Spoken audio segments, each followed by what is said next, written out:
not paid. According to whom? De Villers asked dismissively. Her kidnapper. Who is? We're working on that, Morgan answered, holding the colonel's disdainful stare. By we, I imagine you mean private, otherwise I would be having this conversation with the police, as would be proper. However, I suppose it is the Duke's money to throw away as he likes. Who you are talking to isn't the important part, Colonel. Morgan spoke evenly, restraining the urge to shake the sneer from the man's empty skull. De Villers smiled and looked out over the Thames as he answered, perhaps wishing he could throw the American into its waters.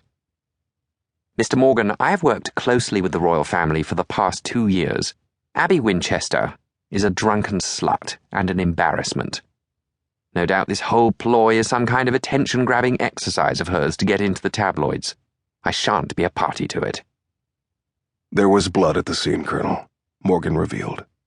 Enough to suggest the person it came from is dead. He expected the revelation to hit home, hard. Instead, De Villers merely shrugged.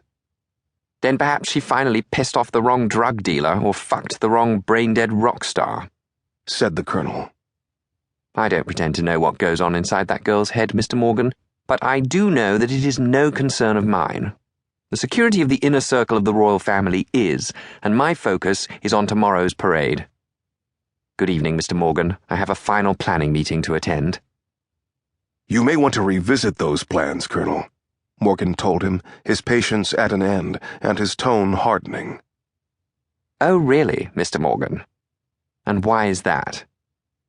Morgan thought of holding back the information, but the life of Abby Winchester had to come before his dislike of De Villers, and so he told the officer the reason why.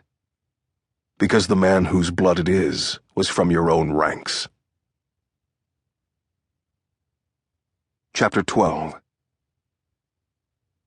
Rejoining Cook in the Range Rover, Morgan instructed the soldier to follow the Thames along its northern bank. Head towards the Tower of London. On the way, Cook asked, You think this is all a smokescreen for a heist? Referring to the precious crown jewels held within the tower's walls. Morgan shook his head. No, but I like your lateral thinking. We're going to see an acquaintance of mine, an ex-SAS guy known as Flex, Falklands and Desert Storm vet. You know him? Those guys stick to themselves. As they neared the Tower of London, Morgan told her, Flex runs a private security firm now. He pointed Cook in the direction she should drive. So he's your business rival? Not really. Cases like Abby, people come to private. If someone wants mercenaries for Africa or an escort into Syria, they go to Flex. And it's all above board? You tell me. Morgan smiled, eyeing the half-dozen Bentleys and Aston Martins in the security firm's underground garage. He buys British, at least? Cook offered, as they walked towards reception. Won't he be back at home at this time? She asked, glancing at her watch. It was coming up to midnight. He lives here, hates to commute, and he has people in every time zone. Why would someone want to live in their office? You'll see. And after a thorough security check and a 20-story ride in a lift, Cook did. The office's view was breathtaking. The building looked out over the iconic features of Tower Bridge, HMS Belfast, and the Shard on the opposite side of the Thames. The sight of Michael Flex Gibbon was almost as impressive. Standing at 5'8", Flex was a 50-year-old muscle-bound mass who looked as if he'd been carved from granite. Jack, he said, taking Morgan's hand in his vice-like grip. Who's this? He asked, looking at Cook. Good to see you, Flex, said Morgan. This is Major Jane Cook. Major? Flex asked, surprised.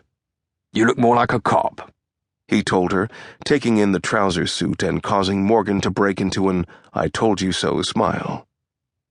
So, I imagine it's business at this hour? The big man said. It is, Morgan nodded. Hope we didn't wake you up. Not at all, mate. Just got off the phone to Nairobi, all going to shit down there, again. I took the kids on holiday there once, can you believe that? Now look at it.